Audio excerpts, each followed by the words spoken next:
반짝반짝 빛나는 고급 승용차가 집 앞에 멈췄다. 바퀴가 골목길 앞 흙길에 얇은 먼지를 일으키며 날렸다. 먼지가 날리자 대문 앞에 오래된 바나나 잎들이 심하게 흔들렸다. 엔진은 둔탁한 소리를 내다가 멈추었고 집 앞마당은 기묘한 정적 속으로 사라졌다. 썩은 기와 지붕을 스치는 가을바람 소리만이 울려 퍼졌다. 나는 베란다에 멍하니 서 있었다. 팔다리는 떨리고 반짝이는 승용차에 비치는 밝은 햇살에 눈이 가늘어졌다. 승용차의 차체는 거울처럼 내 모습을 비추고 있었다.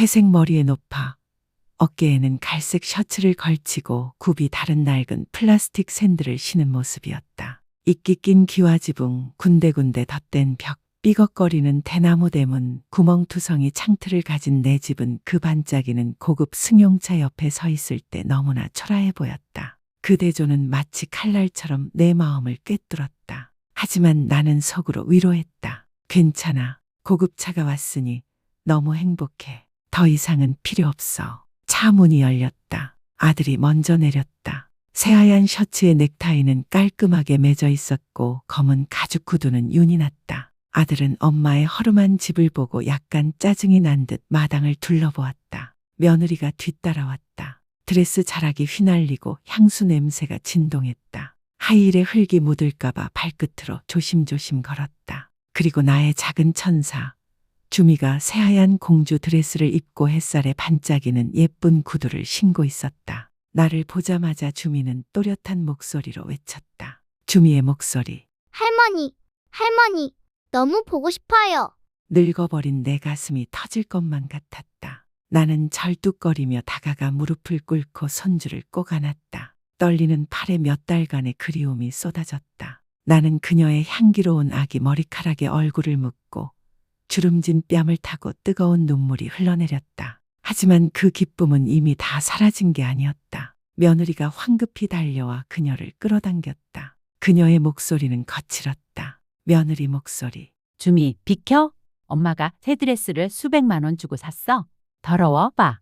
나는 그녀의 손을 놓고 가만히 서 있었다. 내 손은 텅 비어 떨리고 어디에 두어야 할지 몰랐다. 주미는 눈물로 가득 차 나를 바라보며 끌어당겨졌지만 아무 말도 하지 못했다. 나는 목구멍에 걸린 쓰라린 눈물을 삼키며 돌아섰다. 괜찮아. 그냥 너를 걱정하는 거야. 탓하지 마. 고급 승용차는 여전히 낡은 내 집 앞에 주차되어 있었다. 그 부와 화려함은 이 어머니에게서 너무나 멀리 떨어져 있었다. 나는 그녀를 슬프면서도 기쁜 듯 바라보았다. 나 자신에 대한 슬픔과 아이에 대한 기쁨이 뒤섞인 눈빛이었다. 나는 서둘러 부엌으로 들어갔다. 부엌은 작았고 연기가 벽을 검게 물들이고 불꽃이 틈으로 새어나왔다. 생선을 아주 잘 삶고 매콤한 김치국을 끓이고 송편 하나하나를 정성껏 빚었다. 손은 떨렸지만 마음은 희망으로 가득 찼다. 땀이 흘러내려 옷깃을 적셨다.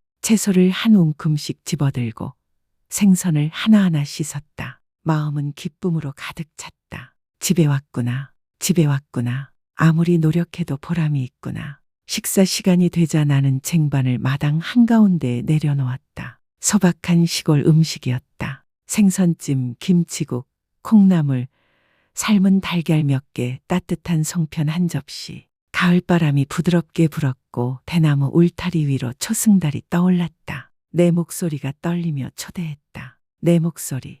얘들아, 들어와서 먹어. 엄마가 시골 음식을 만들어 주셨어. 괜찮겠지? 그들은 식탁에 앉았다. 하지만 그들은 황급히 젓가락 몇 개를 집어 내려놓았다. 아들 목소리. 엄마, 생선이 너무 비린내나요. 며느리 목소리. 국물이 너무 짜고 송편이 너무 딱딱하고 주미는 못 먹어. 나는 말없이 앉아 있었다. 얼굴이 화끈거리고 가슴이 마치 누군가 쥐어짜는 듯 아팠다. 나는 억지로 미소를 지으며 손이 떨리는 가운데 그들에게 음식을 가져다 주었다. 내 목소리. 엄마는 연세가 많으시고 손도 약하시고 예전처럼 맛있지도 않으시잖아. 너희들은 엄마를 기쁘게 해드리려고 먹는 거야. 하지만 그들은 억지로 미소를 지으며 서로에게 말을 걸었다. 나는 차가운 밥그릇 옆에 앉아 가슴이 얼어붙는 것을 느꼈다. 고개를 숙이고 방금 흘린 눈물을 몰래 닦으며 속으로 말했다. 괜찮아. 내가 돌아오기만 하면 엄마는 행복해. 엄마는 어떤 쓴맛도 참을 수 있어. 차가운 밥을 먹고 설거지를 했다. 젓가락 하나하나, 그릇 하나하나, 쟁반에 남은 밥 부스러기 하나하나가 떨리는 손을 짓누르는 듯했다. 식은땀이 등에 배어들었지만 아이들이 늙고 힘없는 엄마의 모습을 보고 싶지 않아 이를 악물고 일했다. 나는 속으로 위로했다. 괜찮아. 내가 돌아오기만 하면 엄마는 행복해. 아이들은 행복하게 사는데 익숙하니까 탓할 필요 없어. 마당을 쓸고 베란다를 청소했다. 기와는 썩었고 벽은 울퉁불퉁했으며 바람이 틈으로 불어들어 가을밤의 한기를 실어왔다. 가끔씩 몸을 떨었지만 그래도 몸을 굽혀 달맞이상을 차렸다. 오늘 밤 보름달은 밝고 환하게 옛 벽돌 마당을 비추고 있었다. 나는 소박한 제사상을 차렸다. 직접 만든 송편 한 접시, 직접 기른 자몽 한 알, 황금빛 바나나 한 송이, 황금빛 꿀 한 병. 모든 것이 소박하고 투박했지만 어머니의 사랑이 가득했다. 아이들과 손주들을 현관으로 초대해 달을 구경하고 케이크를 먹자고 했다. 며느리가 나가면서 소박한 황금 쟁반을 보며 살짝 얼굴을 찌푸렸다. 아들은 내 옆에 앉아 휴대폰에 눈을 받고 손으로 화면을 스와이핑하고 있었다. 나는 주미의 손에 케이크를 쥐어주며 눈을 반짝였다. 내 목소리로 주미야, 내가 만든 케이크 먹어봐. 얘야, 내가 만들었어. 정말 맛있어. 아이가 케이크를 받아 먹기도 전에 며느리는 케이크를 받아 쟁반에 다시 올려놓았다. 부드럽고 날카로운 목소리였다. 며느리 목소리로 어머, 엄마, 요즘 누가 이런 거 먹어요? 사탕은 시큼해서 아이들한테 안 좋아요. 나는 잠시 말을 멈췄다. 내 손이 공중에 떠 있다가 떨어졌다. 축 늘어진 내 옆구리에 케이크가 떨어졌다. 케이크는 쟁반 위로 떨어지며 두 동강이 났다. 나는 그것을 주우려고 몸을 숙였다. 늙은 손이 떨리며 뺨을 타고 흐르는 뜨거운 눈물을 재빨리 가렸다. 내 목소리로 그래, 뭐 안 먹으면 내가 치워둘게. 공간은 무겁게 느껴졌다. 벌레들이 지저귀는 소리, 금이 간 기와 사이로 바람이 휘몰아치는 소리. 달빛은 밝았지만 마음은 어두웠다. 아들은 목을 가다듬고 전화기를 탁자 위에 내려놓았다. 그의 눈빛은 진지해졌다. 아들의 목소리로 엄마, 오늘 온 가족이 모였으니 중요한 일을 상의해야 할 것 같아요. 엄마는 연세가 많으시고 건강도 예전 같지 않으세요.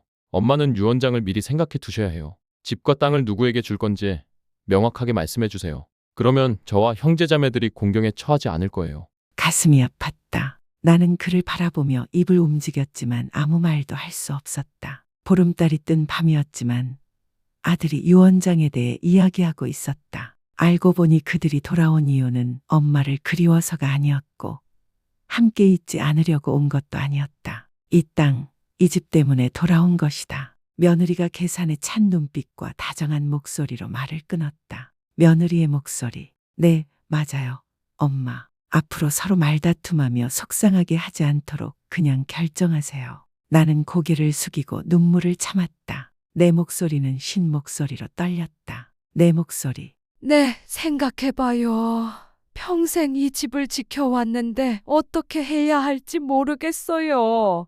달빛이 밝았다. 달빛에 주름진 내 뺨을 타고 흐르는 눈물이 선명하게 반사되었다. 나는 조용히 물건들을 모았다. 케이크, 꿀단지, 집에서 기른 사탕수수 다발, 그리고 모아둔 말린 생선 몇 개. 정성껏 포장해서 며느리에게 줬다. 내 목소리로 너희가 집에 가져가서 먹어.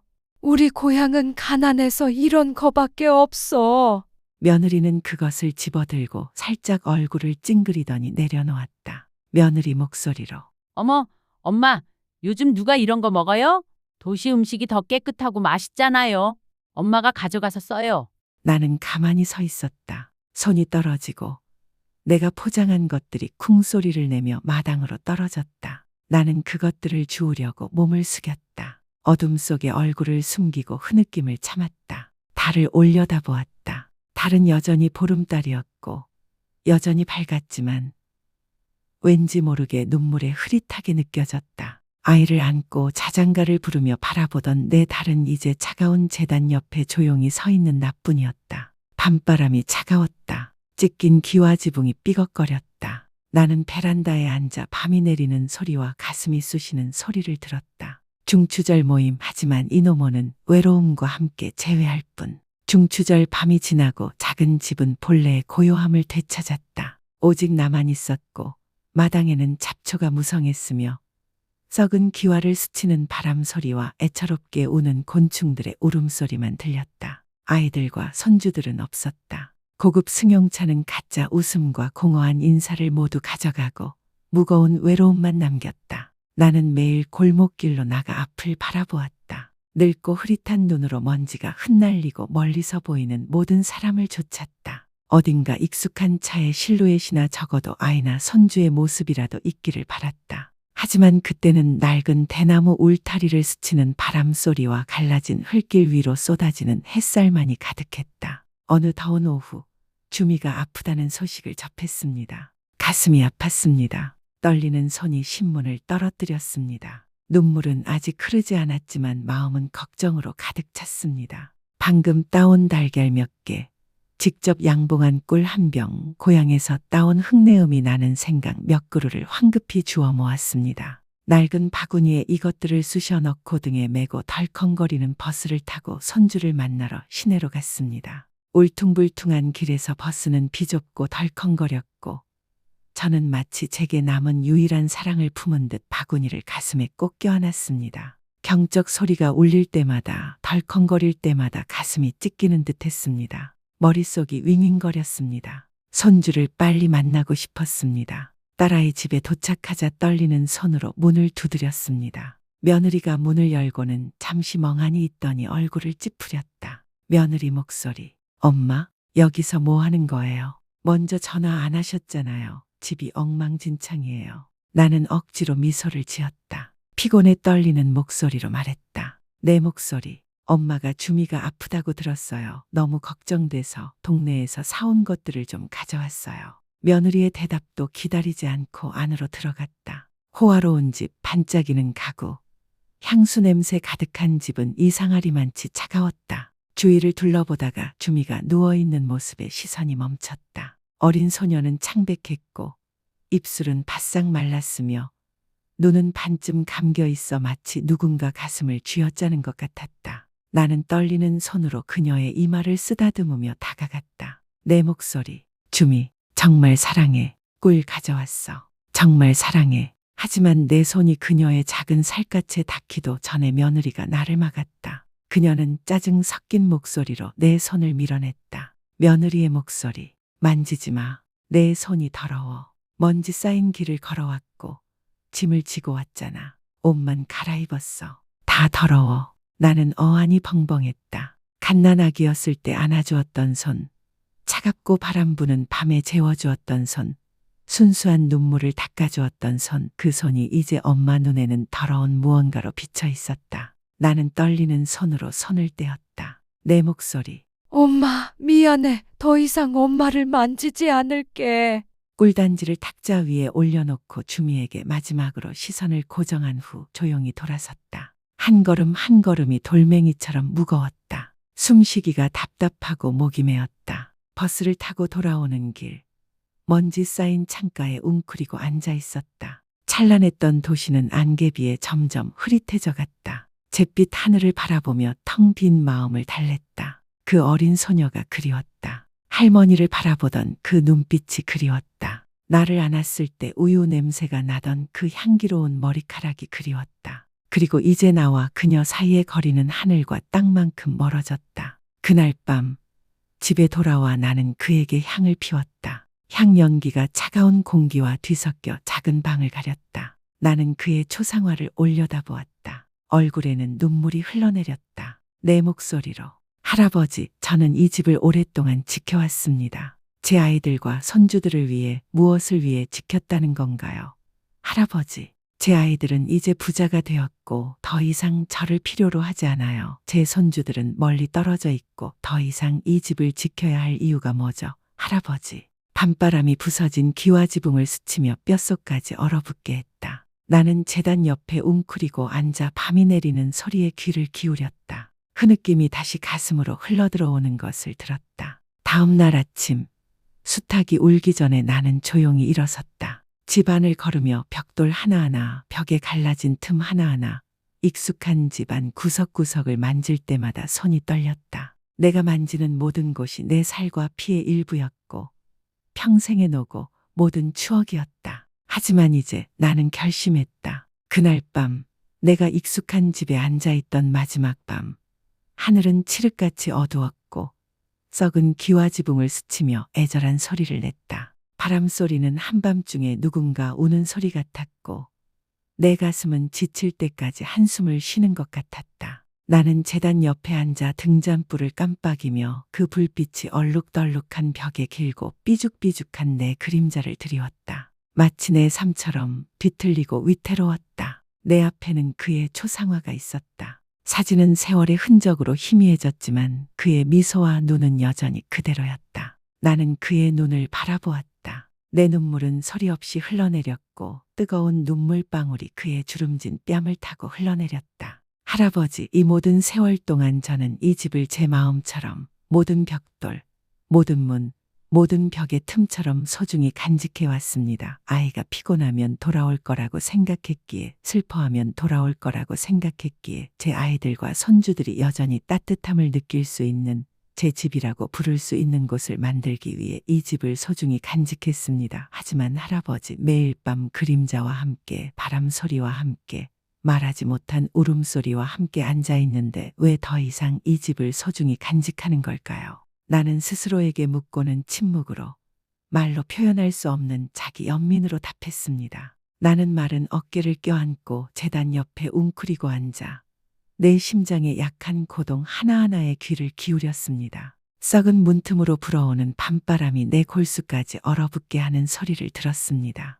팔까? 떠나야 할까? 아니면 좀 더 기다려야 할까? 언젠가 내 아이가 돌아올지, 나를 부를지 누가 알겠어, 누가 알겠어. 하지만 난 너무 오랜 세월을 기다려왔어. 내 머리가 아직 검었을 때부터 이렇게 하얗게 될 때까지. 하지만 아무도 돌아오지 않았어. 눈을 감고 눈물이 뺨을 타고 흘러내렸고 가슴이 아팠다. 다음 날 아침, 하늘은 여전히 안개 자욱했고 나는 마당으로 나갔다. 이른 아침 바람은 얼어붙을 듯 차가웠다. 나는 아주 천천히 집 안을 걸었다. 벽돌 하나하나, 갈라진 벽 하나하나, 삐걱거리는 문 하나하나, 썩은 창틀 하나하나를 어루만지며 손이 떨렸다. 내 손이 닿을 때마다 내 마음은 찢어지는 듯했다. 비 오는 밤마다 아이와 나는 이 구석에 앉아 서로를 껴안고 바깥에서 울려 퍼지는 바람 소리를 듣던 기억이 난다. 매일 이른 아침, 나는 몸을 숙여 마당을 쓸고 낙엽을 주워 모으던 기억이 난다. 아이가 마당을 뛰어다니던 발소리, 햇살에 울려 퍼지던 아이의 웃음소리가 기억난다. 이제 모든 것은 그저 기억일 뿐, 기억 속 아득한 그림자일 뿐이다. 베란다 앞에 서서 먼 곳을 바라보았다. 눈물로 흐릿해진 내 눈은 흐릿했다. 나는 스스로에게 물었다. 내가 정말 놓아주는 걸까? 정말 떠나는 걸까? 기꺼이 할까? 견딜 수 있을까? 하지만 놓아주지 않으면 얼마나 더 버틸 수 있을까? 아이들이 왔다가 떠나가면서 더 큰 외로움만 안겨준 적이 얼마나 많았을까? 손주들이 나를 할머니라고 부르면서도 낯설고 먼 눈빛으로 바라보았던 적이 얼마나 많았을까? 매일 밤 바람이 울부짖는 소리, 가슴이 찢어지는 소리가 들리도록 붙잡고 있는 걸까? 나는 긴 한숨을 내쉬었다. 마치 내 삶을 모두 쏟아내듯 시장에 가서 중개인을 찾았다. 한 걸음 한 걸음이 살과 피의 일부를 남기고 가는 것 같았다. 거친 숨결 하나하나가 돌멩이를 나르는 것 같았다. 나는 감히 누구도 올려다보지 않고 걸었다. 그들의 애처로운 눈빛이 내 마음을 더 아프게 할까 두려웠다. 주택 매매 용지 앞에 앉아 펜을 쥔 손이 떨렸다. 마지막으로 주변을 둘러보았다. 무너져가는 기와지붕, 삐뚤어진 대나무 대문, 이끼 낀 벽돌 마당, 모든 것이 눈물의 안개 속으로 서서히 사라져갔다. 중개인이 걱정스럽게 물었다. 중개인, 정말이세요? 평생 이 집을 갖고 계셨는데 이제 파시려고요? 어디로 가시는 겁니까? 나는 아무 말도 하지 않았다. 그저 고개를 숙이고 서명만 했다. 펜의 움직임 하나하나가 내 심장을 꿰뚫는 칼 같았다. 돈을 쥐고 제단 옆에 조용히 앉아 그에게 향을 피웠다. 향연기는 피어오르다가 바람 속으로 사라졌다. 향연기를 바라보며 나는 공허함을 느꼈다. 더 이상 울음도 전할 말도 희망도 없었다. 몇 가지 짐을 챙겼다. 빛바랜 갈색 셔츠, 해진 모직 스카프, 작은 물건 몇 개가 들어있는 낡은 청가방. 쪽지도 한마디도 비난도 사과의 말도 남기지 않았다. 모든 말이 지금 이 순간 아무 의미 없다는 것을 깨달았기 때문이다. 그냥 떠나고 싶었다. 멀리 떠나고 싶었다. 떠나고 싶었다. 다음 날 아침 하늘은 하얀 안개로 뒤덮여 있었다. 나는 마지막으로 문을 열고 나섰고 발걸음은 무거웠다. 다시 돌아보면 마음이 물에 녹아내릴까봐 뒤돌아보지 않았다. 낡은 버스 창가에 앉아 익숙한 지붕의 아침 안개 속으로 사라지는 것을 바라보았다. 차가운 바람과 어우러져 소리 없이 눈물이 흘러내렸다. 포기하고 희망을 잃고 사랑마저 잃어버린 모성애의 삶을 짊어진 채였다. 고급 승용차가 낡은 집 앞에 멈춰섰다. 조용한 공간에 브레이크 소리가 요란하게 울려 퍼졌다. 그녀는 차에서 내렸다. 형언할 수 없는 불안감이 가슴을 가득 채웠다. 그녀는 속으로 생각했다. 이번에 다시 돌아가면 어머니께 꼭 사과해야겠어. 내가 잘못했다고, 그런 심한 말을 하지 말았어야 했다고, 그렇게 무정하게 굴지 말았어야 했다고 말해야겠어. 하지만 문 앞에 다다르자마자 그녀는 걸음을 멈췄다. 집은 고요했다. 평소처럼 나지막이 부르는 늙은 어머니의 목소리는 들리지 않았다. 어머니의 목소리, 상상. 집에 있니? 들어와, 기다리고 있을게. 늙은 어머니가 절뚝거리며 대문을 여는 발소리는 들리지 않았다. 오직 썩은 기와를 스치는 바람 소리, 발밑에서 바스락거리는 마른 나뭇잎 소리, 가슴 속에서 쿵쾅거리는 심장 소리만이 들렸다. 그는 대문을 밀고 들어갔다. 마당은 텅 비어 있었다. 재단은 먼지로 뒤덮여 있었고 향로는 차가웠다. 집은 시간 속에 잊혀진 듯했다. 그는 공황 상태에 빠져 소리쳤다. 아들의 목소리. 엄마, 엄마, 어디 계세요? 그에게 대답하는 것은 오직 바람 소리뿐이었다. 그는 집 안으로 달려 들어갔다. 문을 하나하나 열고 서랍을 하나하나 뒤지며 어머니의 흔적을 찾아보려 했다. 하지만 없었다. 오직 시간의 먼지와 차가운 공간만이 남았다. 그는 두 손으로 머리를 감싸 쥐고 앉아 눈물을 흘렸다. 토아이 아들, 엄마, 어디 계세요? 왜 저에게 기회도 주지 않고 떠나셨어요? 엄마, 제가 잘못했어요. 엄마, 용서해 주세요. 돌아와요. 엄마. 그는 밖으로 달려나가 각 집, 각 사람에게 물었다. 토아이 아들. 삼촌, 우리 엄마는 어디 계세요? 삼촌, 어디 가셨냐고 말씀하셨어요? 우리 엄마는 어디 계세요? 이웃들은 그를 불쌍히 여겼다. 그들의 눈은 불쌍함과 슬픔이 뒤섞여 있었다. 이웃. 할머니가 집을 팔았어요. 얘야, 팔자마자 바로 가버렸어요. 어디로 가는지도 말하지 않았고 한마디도 남기지 않았어요. 그냥 조용히 가버렸죠. 많이 울었어요. 얘야, 집 매매 계약서에 서명할 때 눈시울이 붉어지셨어요. 하지만 아무에게도 말하지 않으셨어요. 그는 가만히 서 있었다. 누군가 그의 가슴을 쥐어짜는 것 같았다. 그는 가슴을 삼키고 부동산으로 달려갔다. 직원. 할머니께서 며칠 전 집을 팔았어요. 어디에 살 거냐고 물었더니 할머니는 고개를 저으셨죠. 눈물이 온 신문에 흩뿌려지더군요. 서명을 하고는 바로 나가셨어요. 마치 다시는 아무도 자신을 찾지 못하게 하고 싶은 듯 하셨죠. 그는 눈을 크게 뜨고 온 거리를 누비며 찾아다녔습니다. 보도를 걷는 노인을 볼 때마다 브레이크를 밟고 급히 차를 몰았지만 어머니가 아니라는 사실을 깨닫고는 실망했습니다. 엄마, 어디 계세요? 죄송해요, 엄마.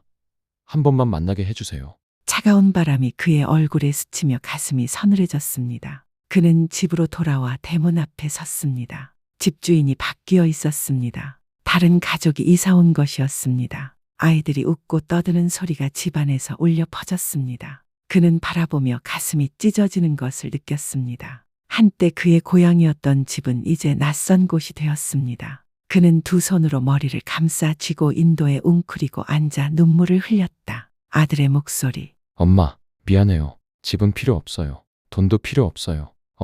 엄마가 필요해요. 돌아와요. 돌아와요. 하지만 엄마는 사라졌다. 아무 말 없이, 흔적도 없이 모든 사랑, 모든 눈물, 모든 상처받은 마음을 품고 떠났다. 오직 죄 많은 아이였던 그만 남았고 그 후에는 남은 평생 동안 그를 무겁게 짓눌렀다. 그 이야기 속 늙은 엄마의 삶은 무조건적인 사랑, 고요하지만 위대한 희생의 가장 조용하면서도 가장 심오한 예시다. 어머니가 평생 간직하는 집은 단순히 벽돌과 기와가 아니라 사랑과 추억 그리고 아이를 위해 묵묵히 견뎌낸 모든 세월을 담아두는 곳이다. 하지만 결국 아이들이 자기 삶에 몰두하고 탐욕과 무관심이 눈을 멀게 할 때 어머니는 말라버린 모든 사랑을 품고 침묵 속에 떠나보낼 수밖에 없습니다. 우리는 종종 사랑을 잃었을 때 비로소 감사하는 법을 압니다. 어머니의 머리카락이 하얗게 새고 눈이 흐릿해지고 낡은 대나무 울타리 뒤로 그림자가 사라질 때까지 기다리지 말고 후회하십시오. 돈과 집은 다시 찾을 수 있지만 어머니는 하나뿐이며 어머니가 돌아가시면 그 무엇으로도 보상할 수 없습니다. 아직 할 수 있는 동안 어머니를 사랑하고 아껴주고 소중히 여기십시오. 그러면 뒤돌아봤을 때 뒤늦은 후회로 남은 인생을 괴롭히지 않을 것입니다.